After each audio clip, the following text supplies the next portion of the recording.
ಜವಾಹರ್ಲಾಲ್ ನೆಹರೂರವರ ಪುಣ್ಯತಿಥಿ ಇವತ್ತು.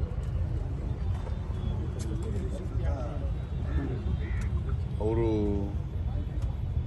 ಈ ದೇಶದ ಸ್ವಾತಂತ್ರ್ಯ ಬಂದ ಮೇಲೆ ಮೊದಲನೇ ಪ್ರಧಾನಿಯಾಗಿದ್ದರು. ಸುಮಾರು 17 ವರ್ಷಗಳ ಕಾಲ ಈ ದೇಶದ ಪ್ರಧಾನಮಂತ್ರಿಯಾಗಿ ದೇಶದ ಜನರ ಸೇವೆಯನ್ನು ಮಾಡಿದ್ದಾರೆ.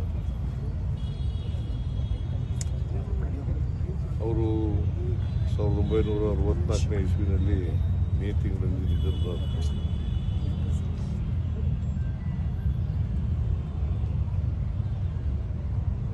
ಅವರ ಪುಣ್ಯತಿಥಿಯನ್ನು ದೇಶಾದ್ಯಂತ ಆಚರಣೆ ಮಾಡ್ತಾ ಇದ್ದರು. ವಿಶೇಷವಾಗಿ ಕಾಂಗ್ರೆಸ್ ಪಕ್ಷ ಆಚರಣೆ ಮಾಡ್ತಾರೆ. ಮತ್ತು ನಮ್ಮ ಸರ್ಕಾರನೂ ಕೂಡ ಅವರಿಗೆ ಗೌರವ ಸಲ್ಲಿಸ್ತಕ್ಕಂಥ ಕೆಲಸವನ್ನು ಮಾಡ್ತಾ ಇದೆ. ಆಧುನಿಕ ಭಾರತದ ನಿರ್ಮಾಣದಲ್ಲಿ ನೆಹರೂರವರ ಪಾತ್ರ ಬಹಳ ದೊಡ್ಡದು ಅಂತಕ್ಕಂಥ ಮಾತುಗಳನ್ನು ಈ ಸಂದರ್ಭದಲ್ಲಿ ಹೇಳ್ಬೇಕಾಗುತ್ತೆ. ಅವರು ಸೋಷಲಿಸ್ಟ್ ಮತ್ತು ಕ್ಯಾಪಿಟಲಿಸ್ಟ್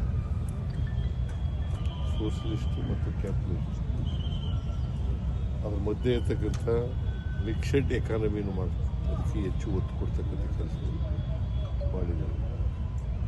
ದೊಡ್ಡ ದೊಡ್ಡ ಇಂಡಸ್ಟ್ರಿಗಳು, ಡ್ಯಾಮ್ಗಳು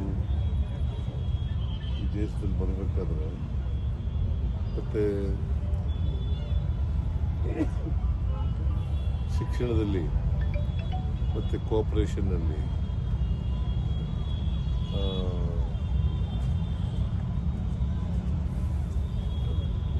ಸೈಂಟಿಫಿಕ್ ಮನೋಭಾವ ಬೆಳೀಲಿಕ್ಕೆ, ಇವತ್ತು ಇಡೀ ದೇಶದಲ್ಲಿ ಸೈಂಟಿಫಿಕ್ ಮನೋಭಾವ ಬೆಳೀಲಿಕ್ಕೆ ನೆಹರೂರವರು ಕಾರಣ ಅಂತಕ್ಕಂಥ ಮಾತುಗಳನ್ನು ಹೇಳಲಿಕ್ಕೆ ಬಯಸ್ತಾ ಇದ್ದೀನಿ.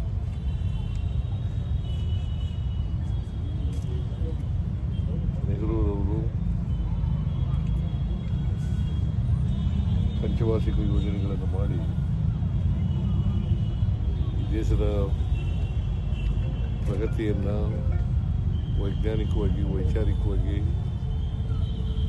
ಬೆಳೆಸ್ತಕ್ಕಂಥ ಪ್ರಯತ್ನವನ್ನು 17 ವರ್ಷಗಳ ಕಾಲ ಮಾಡಿದರು. ಅವರು ನಮ್ಮನ್ನು ಆಗಲಿ ಈಗಾಗಲೇ ಸುಮಾರು 62 ವರ್ಷಗಳಾಗಿ ಬಂದಿದೆ. ಅವರನ್ನು ಸ್ಮರಿಸ್ಕೊಳ್ತಕ್ಕಂಥ ಕೆಲಸ ಮಾಡ್ತೀವಿ. ನಾವೆಲ್ಲರೂ ಕೂಡ ಅವ್ರನ್ನ ಸ್ಮರಿಸ್ಕೊಂಡು ಅವರು ಹಾಕಿಕೊಟ್ಟಂಥ ದಾರಿನಲ್ಲಿ ನಡೀತಕ್ಕಂಥ ಪ್ರಾಮಾಣಿಕ ಪ್ರಯತ್ನವನ್ನು ಮಾಡ್ತೇವೆ ಅಂತಕ್ಕಂಥ ಮಾತುಗಳನ್ನು ಹೇಳಿ ಅವರ ಆತ್ಮಕ್ಕೆ ಚಿರಶಾಂತಿ ದೊರಕಲಿ.